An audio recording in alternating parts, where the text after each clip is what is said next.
Zapraszam, optymistyczne jajka wielkanocne ze spękaczem dwuskładnikowym oraz wyciskiem z foremki.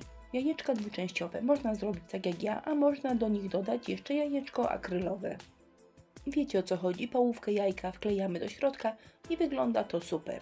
Ja jednak zostałam przy wersji zubożonej i jajeczka akrylowego nie będę dodawała.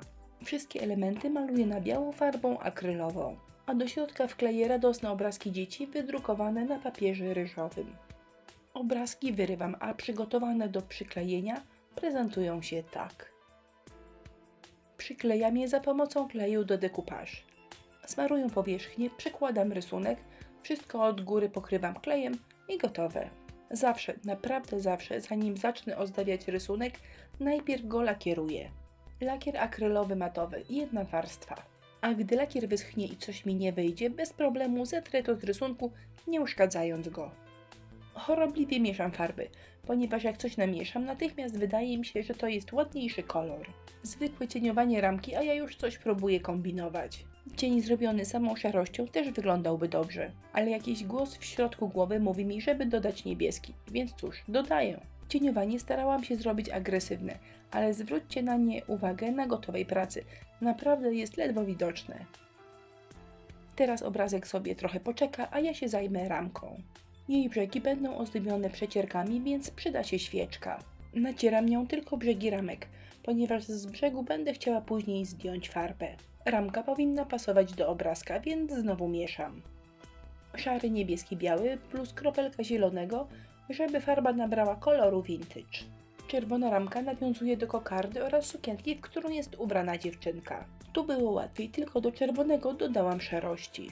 Do charakteru pracy pasują mi spękania dwuskładnikowe. Preparat składa się z 2 słoiczków i oczywiście zaczynamy od tego, który nazywa się 1. Białą breją równomiernie pokrywamy obrazek i czekamy aż wyschnie. Na mokro preparat wygląda tak, ale gdy wyschnie, powierzchnia stanie się błyszcząca i przeźroczysta. Mijają 2 godziny i tadam! Czyli możemy nakładać step 2. I możemy tutaj zastosować 2 podstawowe techniki. Czyli albo nałożyć preparat i czekać aż wyschnie, albo go wmasować.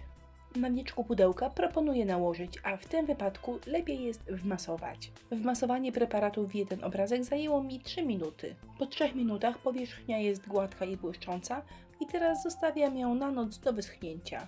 Nakładając preparat wyjeżdżałam nim zamaszyście poza obrazek. Dzięki temu spękania przy brzegach oraz na środku obrazka wyglądają bardzo podobnie. A to jest pasta woskowa o kolorze ciemnobrązowym, którą wypełnię spękania. I tutaj niestety nie opłaca się iść na skróty.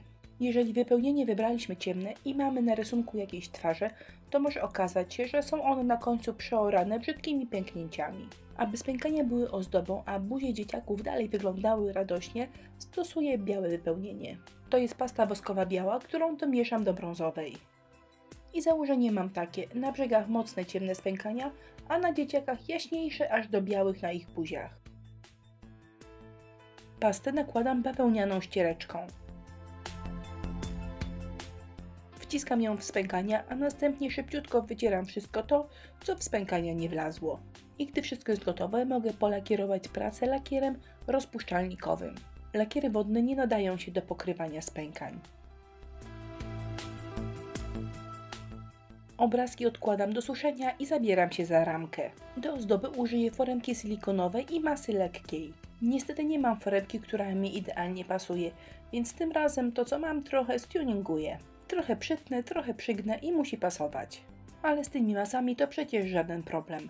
Odciskam tylko środkową część foremki, a następnie docinam taki kształt, który idealnie pasuje mi do rameczki. I to maleństwo doklejam teraz przy pomocy Express Glue. Po przyklejeniu wzoru muszę odczekać kilka godzin, zanim zacznę go malować. Glinka samoutwardzalna super lekka jest naprawdę super, ale nie można jej malować na mokro, ponieważ rozłazi się pod wpływem farby bądź lakieru. Wiem, że czekanie jest bolesne, sama tego bardzo nie lubię, ale odczekałam kilka godzin i dopiero teraz pomalowałam wszystko w kolorze ramek. Kropeczki oczywiście bezwzględnie muszą być. Pędzelek szczecinowy posłuży mi do postarzenia ramki. Korzystam z techniki suchego pędzla, czyli nabieram na pędzelek odrobinę farby, wycieram to wszystko o papierowy ręcznik i dopiero wtedy bielę moją pracę. Ostatnim etapem postarzania będą zadrapania. Papierem ściernym zdejmuję farbę z miejsc, w którym wcześniej położyłam świeczkę. Gotowa podrapana i postarzona rameczka prezentuje się tak. Teraz wystarczy wszystko skleić, dodać wstążeczkę i praca gotowa. Z boku miejsce sklejenia ramek nie wygląda estetycznie, więc można albo tak jak ja nakleić sznureczek, albo położyć białą konturówkę. Kokardki zszyłam i teraz prezentują się perfekcyjnie. Na środek kokardki doklejam jeszcze perłową różę i jajeczka prezentują się tak. Jak zwykle szczegółową listę artykułów, które używałam podczas robienia jajeczek, znajdziecie pod filmem w jego opisie. A ja dziękuję wszystkim za uwagę i zapraszam na inspirello.pl.